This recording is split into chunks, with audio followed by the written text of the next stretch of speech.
Shalom, shalom.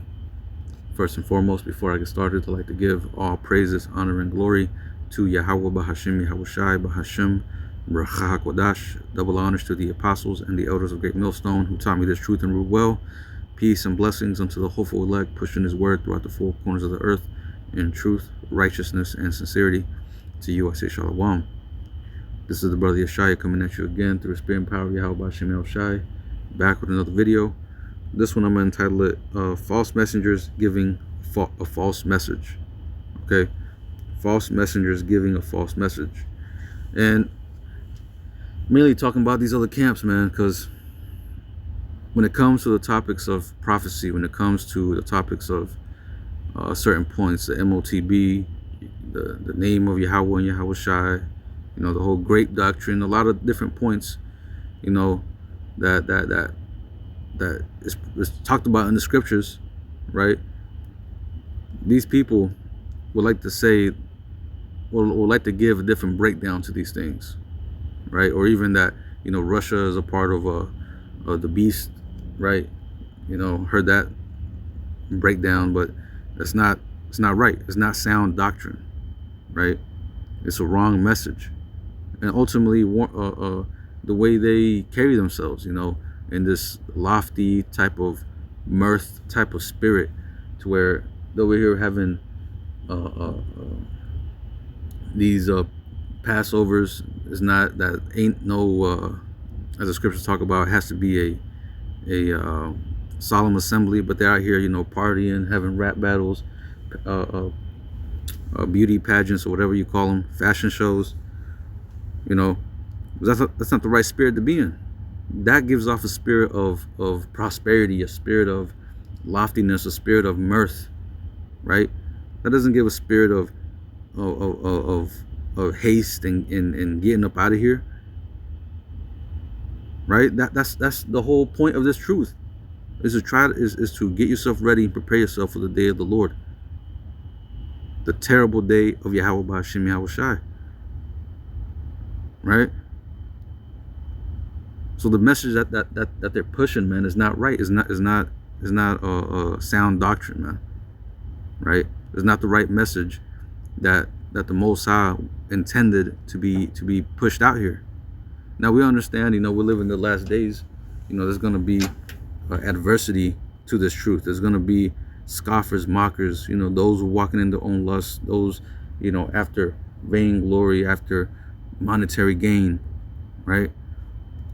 So these guys are out here, you know, monetizing the word of Yahweh Bahashim Yahushai, you know, making profits, right?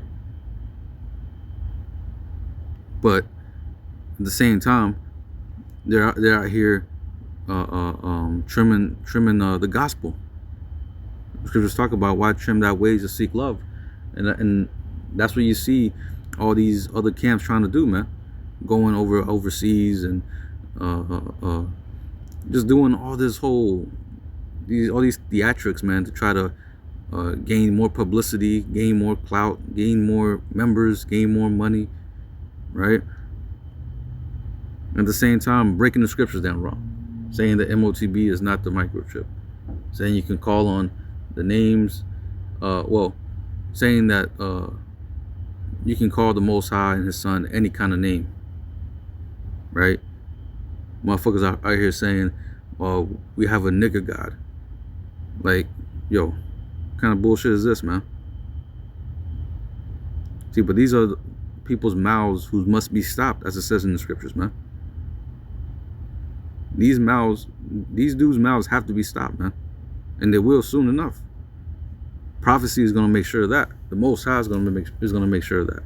Once all these signs that over here at GMS, from our apostles and elders on down, right? These prophecies that we've been breaking down, these things that we've been saying, once they start coming to pass, all these other congregations, they're gonna have to, or all these other camps are gonna have to address them. And we're gonna see what they start saying and what they start pulling out, right? I was listening to the Apostle Ramlab earlier, talking about how Nate is gonna have to address it.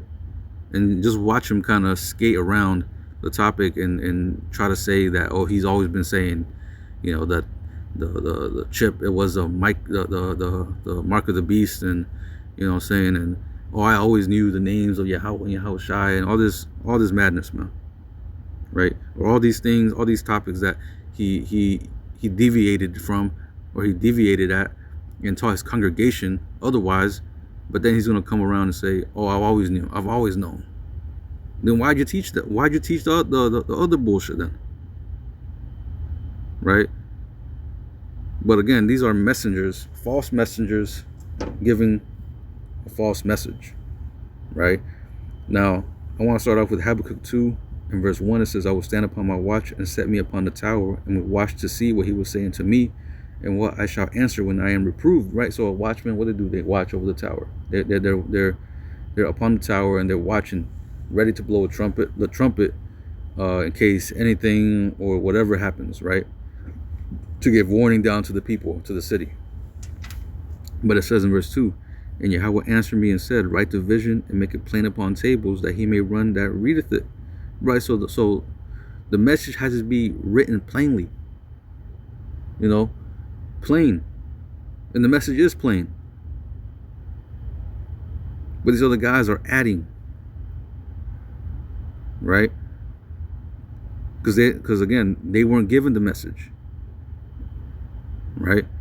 They aren't the true servants of Yahweh Bashim Yahweh Shai. These are just guys that saw a chance of whatever it might be. Like I said, fame, glory, you know what I'm saying? Money. Pretty much they're doing these things with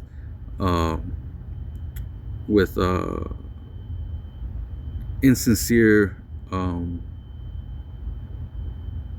with an insincere heart, pretty much, I want to say. Right? Now, some of them might be sincere, but seeing that they are breaking the scriptures down wrong, they're not, breaking the scriptures down right, they're giving the wrong message, just shows that they ain't the right messengers.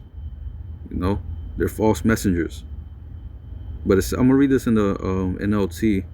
It says, "Then Yahweh said to me, write my answer plainly on tablets, so that the runner can carry the correct message to others." You see, because if you own a company, let's just say this: you own a company, and you want you tell your people or somebody under you to go tell everybody else to run production up to 90%, that you need these products out as fast as possible.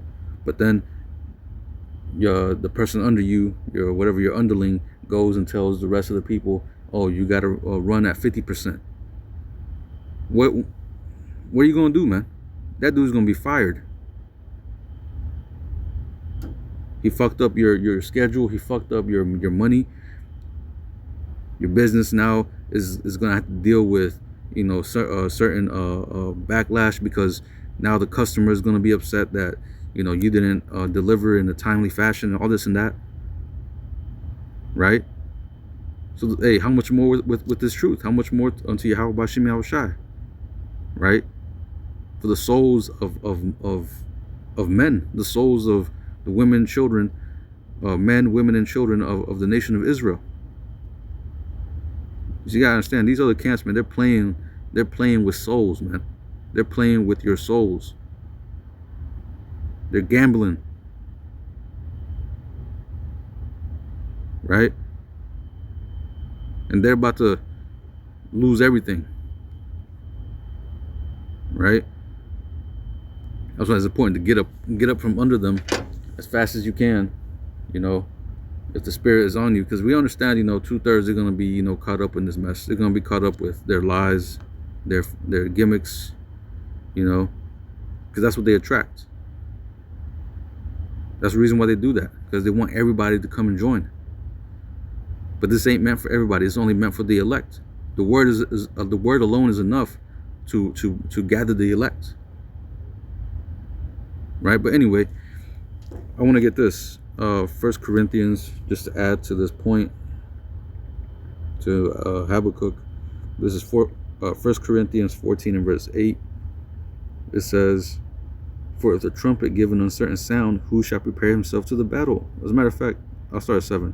And even things without life giving sound, whether pipe or harp, except they give a distinction in the sounds, how shall it be known what is piped or harped? Exactly, man. So there's a certain tone, there's a certain key, there's a certain rhythm that you gotta play this trumpet, man. By really with a song, really, what I'm talking about is this truth. You know, it has to be a sound doctrine, man. When you go into that word sound, when you look it up, I think it's the adjective of it or the adverb of it. It pretty much means pretty much untouched or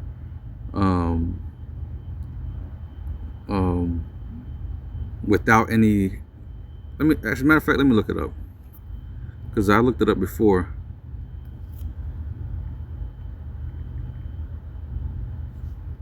I just forgot exactly what it said. Let's see. Right, said right here the adjective. So the adjective of the word sound, it says in good condition, not damaged, injured, or diseased.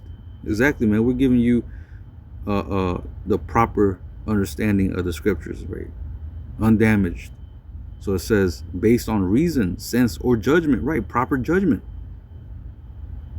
It says competent, reliable, right? Because this day the truth is faithful and true, right? But it says competent, reliable, or holding acceptable views, deep and undisturbed, right? Undisturbed, man, untainted or unadulterated with lies, man, as you see all these other camps doing. But anyway, verse 8, 1 Corinthians 14:8, for if the trumpet given a certain sound, who shall prepare himself to the battle, right? And they're not giving you the proper message, right? They're not playing the proper tune. They're giving you this sense of, we got years here, right? All these other camps are giving you this sense of prosperity, to relax, settle down. Yeah, you're an Israelite, all this and that, but no bad, no evil is gonna befall us. That type of mindset. Yeah, the elect are gonna be taken care of, but there's gonna be a time where all hell's gonna break loose, right? The scriptures talk about it as being the time of Jacob's trouble, right? And it ain't called Jacob's trouble for no reason, right? Because ultimately all this judgment is gonna befall the earth, because it's gonna befall the whole earth. It ain't just gonna be in America. But the reason why all this is gonna befall the earth is to judge 2/3 of the nation of Israel, right? Those who ain't gonna get right, those who don't believe in the true doctrine, those who don't believe in the name, those who don't believe that the MOTB is a microchip, right? Those opposed to the truth, right? But anyway, let's go back to Habakkuk 2 in verse 3. It says, for the vision is yet for an appointed time, but at the end it shall speak and not lie. Though it tarry, wait for it, because it will surely come, it will not tarry. Exactly, man. And this is why the prophets are out here, man, to push this word, right? When you go into I believe it's Second Chronicles, Second Chronicles 36:15, it says, and Yahweh, power of the Father, sent to them by his messengers, rising up betimes and sending, because he had compassion on his people and on his dwelling place. You see, so the messengers were always sent out, so that way Jacob will repent and turn back to the Lord, right? So it says, going back to Habakkuk 2 and 3, I'm gonna read this again. For the vision is yet for an appointed time. You see, so this prophecy, a lot of prophecies have their own appointed time, right? The MOTB, World War III, all that has their appointed time. And we're telling you that we're closer than you think, right? As a matter of fact,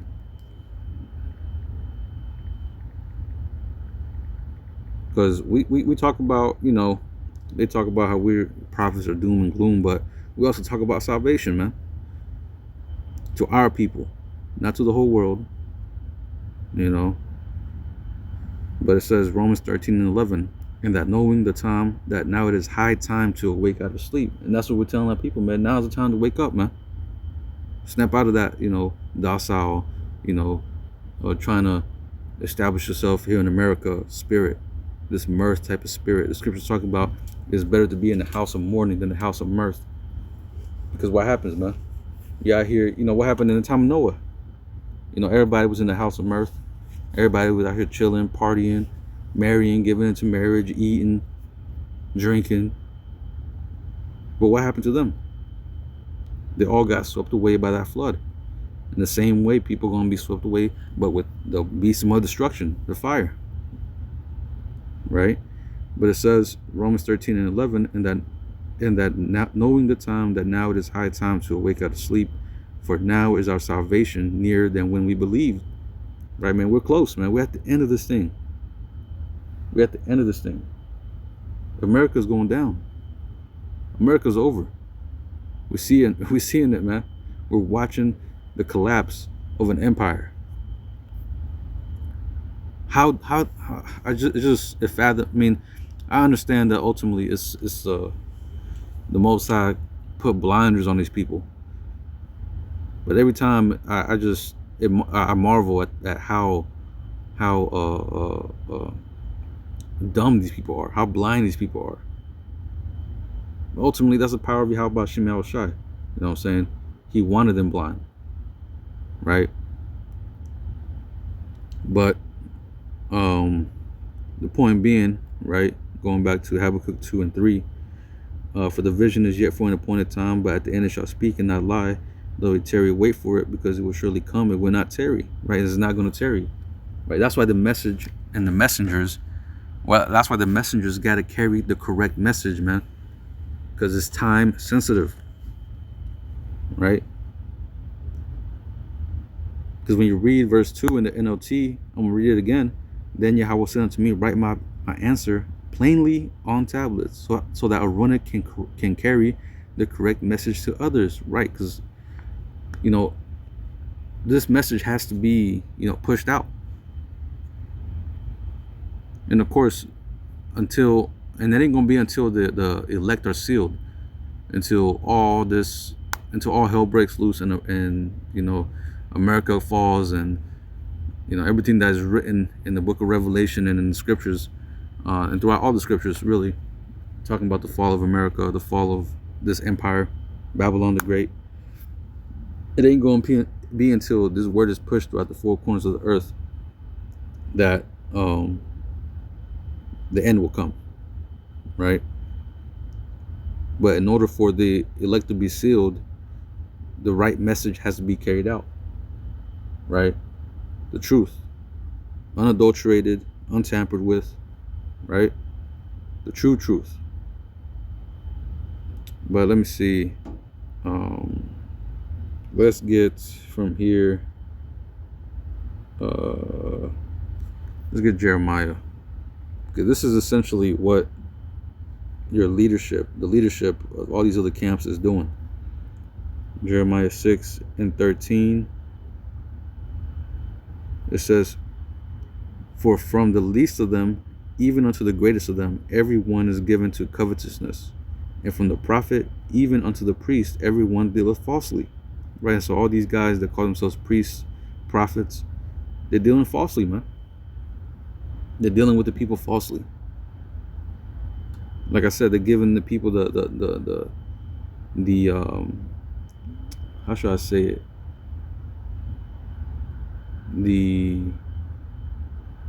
I guess they're giving them the mindset of prosperity, the mindset of continuing on in this place, right? Trying to set yourself up in a more better position in this place, right? They don't look like they're trying to get up out of here. The scriptures talk about that we'll be pilgrims on this earth. A pilgrim doesn't, settle down and start building a farm and start, building a house and building schools and all this stuff. No, man, a pilgrim just gets his tent, sets it up, and just gets his necessary supplements, necessary equipment, things that are necessary, right? Minimal, essential, just enough to continue moving, right? But it says, verse 14, they have healed also the hurt of the daughter of my people slightly, saying, peace, peace, when there is no peace. Right, and that's what our people are. That's what these people are telling the rest of our people, man. That's what they're showing forth through their actions, right? Through what they say, saying peace, peace, that everything is okay, right? Everything's gonna be good. Oh, we're gonna build another church. We're gonna build this. We're gonna do that. Like if they're gonna continue here forever. Like if inflation, a recession, civil war, like if none of these things is gonna come to pass. Famine, right? Casualties, mass casualties. All these things is gonna come to the soils of America, man. And this is what we're warning our people, preparing our people for, man. This is why the correct message has to be given out, because if you don't give the right message, people ain't gonna get ready. They're not gonna be ready. They're not gonna expect what's coming. They're gonna be in a completely different spirit than to be in the spirit of war, because that's what's coming, war. And I'm not saying we gotta get guns and fight. What I'm saying is, this is a spiritual war, right? And Esau is about to get carnal. So we gotta tap into our blessing. Esau's tapping into his blessing. We gotta tap into our blessing, which is the spirit. Yahweh Bashim Yahushua, man. Right? The one who controls and narrates everything. Right? Now, let me see. I want to get Ezekiel, the 13th chapter. And verse 10. Verse 10, it says, because they have seduced my people, saying peace, and there was no peace, and one built up a wall, and lo, others daubed it with untempered mortar. Right, when you go into untempered mortar, when you look that up, as a matter of fact, I had it pulled up. See, untempered mortar, right? So untempered mortar refers to mortar that has not been properly mixed or tempered, resulting in a weak and unstable structure. You see, in the context of the Bible, it symbolizes the flimsy and ultimately unreliable work of false prophets. Exactly, man. Flimsy and ultimately unreliable. These guys are unreliable, man. The counsel, the doctrine, the what they're saying is unreliable. The message that they're coming out with is unreliable, man. You see? It's like going down a path and there's a sign, you know, and one of the sign tells you to go this way, you know, it's safe. That's essentially what they're doing. But then at the end of that path is all broken up. There's a cliff. It's essentially what these guys are doing, man. Giving you a false message, man. But it says, in the context of the Bible, it symbolizes the flimsy and ultimately unreliable work of the false prophets who offer empty promises and a false sense of security. You see? And this false sense of security is going to be broken up in the time of Jacob's trouble, man. And that time we're going to see if what they're saying is true. Right? Now, let's go back. Finish this out. Ezekiel 13 and 11, it says, say unto them which daub it with untempered mortar, that it shall fall. There shall be an overflowing shower, and yea, all great hailstones shall fall, and the stormy wind shall rend it. Right. That wall is going into that false sense of security. Right. The untempered mortar, all that, because that security, that false sense of security that they're giving them is not going to hold whenever Jacob's trouble comes, the MOTB comes, right? World War III comes, the return of the Lord comes. It ain't going to hold, man. But it says, verse 12, lo, when the wall is fallen, shall it not be said unto you, where is the daubing wherewith ye have daubed it? Right. Pretty much saying, hey, what you're saying is not right. It's not matching up with what we're seeing. Verse 13. Therefore, thus saith the Lord power, I will rend it with a stormy wind in my fury, and there shall be an overflowing shower in mine anger, and great hailstones in my fury to consume it. So will I break down the wall that ye have daubed with untempered mortar, and bring it down to the ground, so that the foundation thereof shall be discovered, and it shall fall, and ye shall be consumed in the midst thereof, and ye shall know that I am Yahweh. Right. So these congregations, or these different camps, it's going to be found out soon enough that they were liars, man, that they led the congregation astray, and their whole business, because that's how they view it, as a business, their entire business is going to crumble, man. Right. But it says, verse 15, thus will I accomplish my wrath upon the wall, and upon them that have daubed it with untempered mortar, and will say unto you, the wall is no more, neither they that daubed it. To wit, the prophets of Israel, which prophesy concerning Jerusalem, and which see visions of peace for her, and there is no peace, saith the Lord power. Exactly, man. So that goes to all you false prophets, all you who's given a false report, a false message. Right. Now, like I said, we're living in the end time, so you're gonna have, a group out here, GMS, who's bringing out the 100% unadulterated truth. But this is Ezekiel 33:3, and when this cometh to pass, talking about the prophecies, lo, it will come. Right, is gonna come. The word of the Most High is faithful and true. It says, then shall they know that a prophet had been among them. Then they're gonna realize that we were right. Let's get Malachi real quick, and I'm gonna close it out. Malachi 3 and verse 18. Salakia 3 and 18. It says, then shall ye return and discern between the righteous and the wicked, between him that serveth the Most High and him that serveth him not. Right. Then at that time you're gonna realize who is truly serving Yahweh Bashim Yahushua, who was really given the message, who are the true prophets and who are the false prophets. Right, that line is being drawn right now as we speak, and it's going to be made even more clear when these events, prophecies, start coming to pass. Right. But anyway, Lord willing, this was an edifying lesson. I'm going to go ahead and close it out by giving all praises, honor, and glory to Yahweh Bahashim Yahushai Bahashim Racha Kodash. Double honors to the apostles and the elders of Great Millstone who taught me this truth and rule well. Peace and blessings unto the hopeful elect, pushing his word throughout the four corners of the earth in truth, righteousness, and sincerity. Until the next time, I'm going to say Shalom. Kwam Yasha Allah.